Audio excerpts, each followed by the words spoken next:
Can you explain the difference between a shrine and temple in Japan? Surprisingly, most Japanese people can't fully explain either. But once you know the difference, Japan starts to look completely different. Here's a simple answer. Shrines are for gods, temples are for Buddhas. That's the biggest difference. A shrine belongs to Japan's native belief system, Shinto. In Shinto, nature itself is sacred.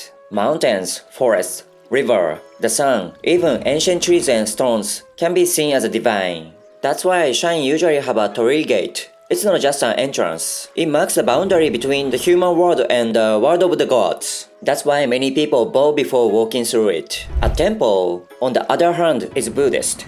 Buddhism came to Japan around 1400 years ago from China and the Korean peninsula. Temples are places to reflect on life, death, suffering, and spiritual peace. That's why you often see Buddha statues, bells, incense, and a graveyard there.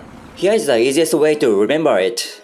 New Year's prayer, shrine. Funeral or memorial service, temple. Japanese people naturally separate the two without even thinking. Here is something many visitors don't know. At a shrine, the proper way to pray is bow twice, clap twice, bow once. At the temple, you do not clap. You quietly put your hands together and pray in silence. And here is an important cultural rule. At the shrine, avoid walking in the exact center of the path. Why? Because the middle is traditionally considered the path for the gods. You are supposed to walk slightly to the side. Now, here's the part that makes Japan truly fascinating. For centuries, shrines and temples were often blended together.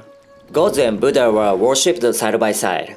This is called Shinbutsu-shugo, the fusion of Shinto and Buddhism. That's why Japan feels so unique. People celebrate Christmas, visit shrine on New Year's, and hold a Buddhist funeral. No contradiction. It all coexists. This flexible spiritual culture is something very uniquely Japanese. So next time you visit Japan, don't just see buildings. Look deeper. A gate, a statue, a bell, a pathway. Each one tells the story of Japan's soul. And once you notice it, you'll never see Japan the same way again.